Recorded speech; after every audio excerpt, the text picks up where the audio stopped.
yourself from the Forth Road Bridge near his home. Newsbeat Online with some advice on where to get help if you've been caught up in something like this.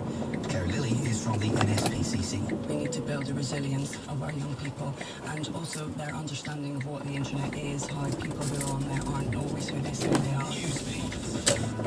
More than 400 people have gathered for the funeral of Hannah Smith in Leicestershire. The 14-year-old was found dead at home 2 weeks ago after claims she was bullied on Ask FM. Her family asked people to wear bright clothes and onesies to the service. Hannah's dad, David, helped carry her purple coffin with "I love you" written on it into the church.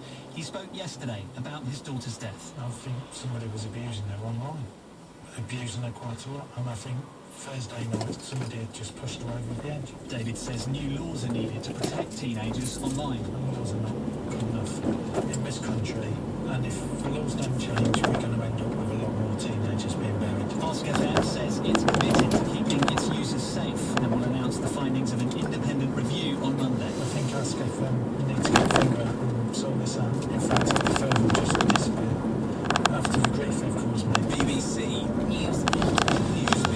Some other stories we're looking at this lunchtime. The UN Security Council has held an emergency meeting over the crisis in Egypt. Officials now say more than 600 people were killed on Wednesday when the army stormed protest camps set up by supporters of ex-President Mohamed Morsi.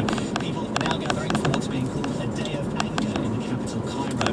One of the women accused of attempting to smuggle drugs from Peru has been visited by her father. Melissa Reed's dad, William, flew to the capital, Lima, where she's being held along with McCain and Column.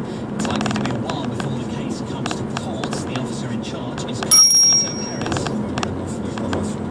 We haven't yet taken their statements because we're waiting for the official translator, and they have a right to make their pleas in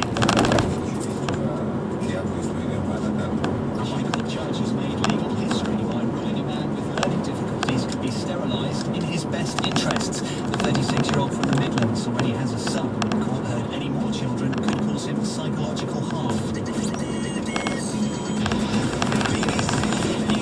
Still to come on Newsbeat, we check out the new goal line technology being used for the first time in the Premier League this season.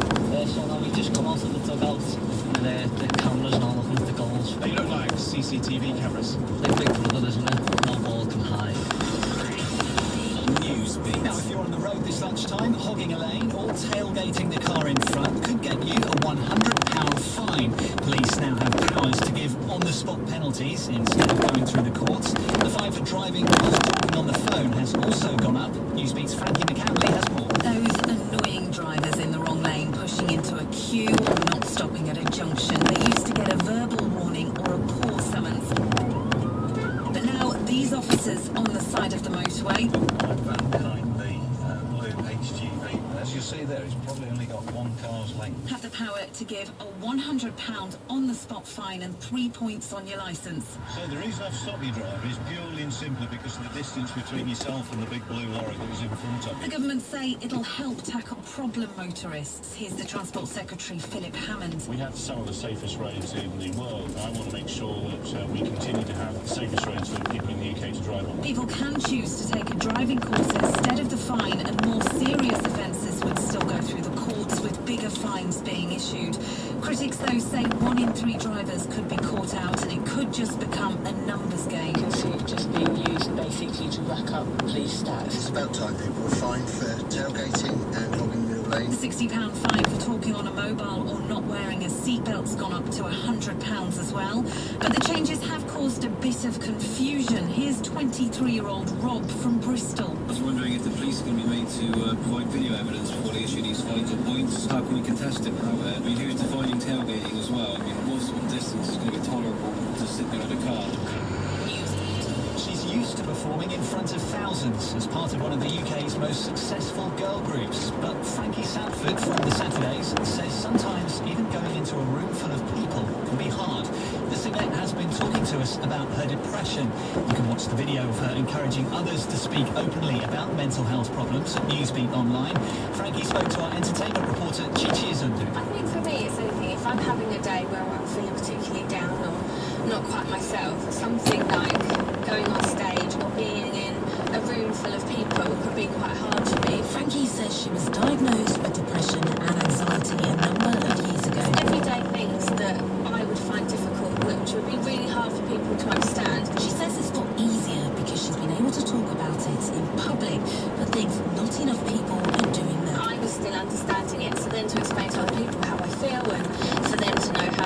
just quite hard. He's teamed up with mental health charities Rethink and Mind for a campaign called It's Time to Talk, because they all believe mental health issues aren't talked about publicly because of the stigma attached to them. Sending a text to say, how are you today? Or just meeting up for coffee so they're not on their own. You don't particularly have to talk about it, but just to let them know that you're there for them, that you care about it is enough. It's thought 1 in 4 people suffer from a mental health illness, with 9 out of 10 of those sufferers saying when they've told people about their condition, they've experienced discrimination at work, with friends and family, and even being cut out from everyday activities. As much as we're really close, you just never know how people are going to react. Frankie, though, admitted it was a relief when she told the rest of her bandmates. Really unfazed. I thought it was going to be this big thing. I'd build it up so much, and they were all just like, okay, cool, and they were just there for me if I did have a panic attack or if I was feeling down that day, and you know, the same as you'd hope you're friends with me if you're having a rough day anyway.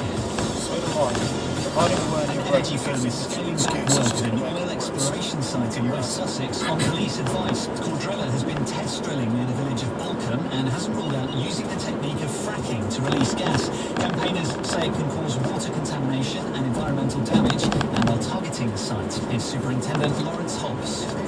Intending to travel into Balcombe, intent on breaking the law, then we share the call from Balcombe Parish Council to stay away. And we will have to deal with that robustly. And people heading to this weekend's V Festival in Staffordshire are being warned to expect problems because of the weather. Organisers say heavy rain has flooded one of the main car parks.